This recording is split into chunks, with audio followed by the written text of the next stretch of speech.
প্রিয় উপস্থিতি, আমরা তো দুনিয়ার পিছনে ঠিক সেভাবে আমাদের সময়টাকে ব্যয় করছি, দুনিয়ার পিছনে আমরা সেভাবেই ঘুরছি। আমাদের বৃদ্ধদের অবস্থাটা হচ্ছে এরকম যে আমি যখন আমার বয়স বেড়ে যায় তখন সম্পদের প্রতি আমার ভালোবাসায় বেড়ে যায়। আমার যখন বয়স বেড়ে যায় আমি তখন চিন্তা করি দুইটা ছেলে, মাত্র একটা বাড়ি করলাম, আরেকটা বাড়ি কবে করব, এইটা আমার মাথায় একমাত্র টেনশন। আর ইয়াং ম্যানদের মধ্যে তো মাত্র একটাই চেতনা যে আমি পড়াশোনা করলাম, আমি এখন কোথায় গাড়ি বাড়ি করব, চাকরি বাকরি করব, হালাল হারাম কি এগুলো কোনোটাই তার মাথায় নাই। আমরা শুধুমাত্র সম্পদের পিছনেই ঘুরে বেড়াচ্ছি। অথচ আল্লাহ রাসূল সাল্লাল্লাহু আলাইহি ওয়াসাল্লাম বলেছেন, এই দুনিয়া যদি মহান আল্লাহ সুবহানাহু ওয়া তাআলার কাছে একটি মশার ডানার মতো মূল্যবান হতো, তাহলে আল্লাহ সুবহানাহু ওয়া তাআলা কোনো কাফেরকে এক ফোঁটা পানিও পান করাতেন না। সেই দুনিয়াটি আল্লাহ সুবহানাহু ওয়া তাআলার কাছে এতটা নিকৃষ্ট, ইল্লা মাতাউল গুরুর।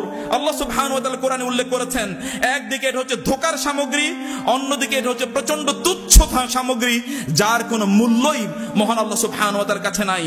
রাসূলুল্লাহ সাল্লাল্লাহু আলাইহি ওয়াসাল্লাম তিনি বাস্তব এক্সাম্পল দিতে পছন্দ করতেন।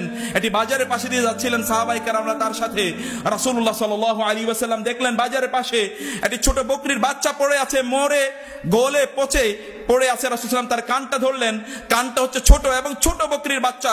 রাসূল সেটাকে তুলে ধরে বললেন, কে এটাকে 2-1 দিরহাম দিয়ে কিনতে চায়, কে কিনতে চায়?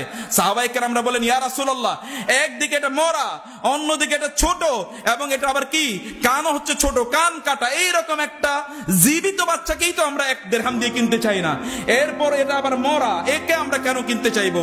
রাসূলুল্লাহ সাল্লাল্লাহু আলাইহি ওয়াসাল্লাম বললেন, যেই সত্তার হাতে আমার প্রাণ, তার কসম করে বলছি, আল্লাহ সুবহানাহু ওয়া তাআলার কাছে এই দুনিয়া এর চেয়ে বেশি নিকৃষ্ট। এই দুনিয়ার মূল্য আল্লাহর কাছে এর চেয়েও কম। প্রিয় উপস্থিতি, কিন্তু সেই দুনিয়ার পিছনে তো আমরা ঘুরছি।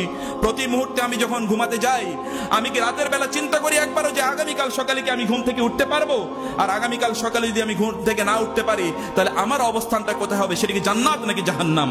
সাহাবায়ে কেরাম রাদিয়াল্লাহু তাআলা আনহুম তারা তো তাদের জীবনটাকে এভাবে তৈরি করেছেন, প্রতি মুহূর্তেই তারা প্রস্তুত ছিলেন মৃত্যুর জন্য। আমার এবং আপনার কাছে যদি মৃত্যু চলে আসে আজ, আমি কি এই কথা বলবো, লাউলা আখারতানি ইলা আজালিন করিব ফাআসসাদদাক ওয়া আকুম মিনাস সালিহিন, হে আল্লাহ আমাকে একটা মুহূর্ত সময় দাও, তাইলে ওই মুহূর্ত সময় নিয়ে আমি শুধুমাত্র তোমার ইবাদত করতে চাই, আমি সালেহ নেককার দিনদার সালফে সালিহিনের অন্তর্ভুক্ত হতে চাই। কিন্তু একটা মুহূর্ত কোনো ব্যক্তিকে কখনোই দেয়া হবে না।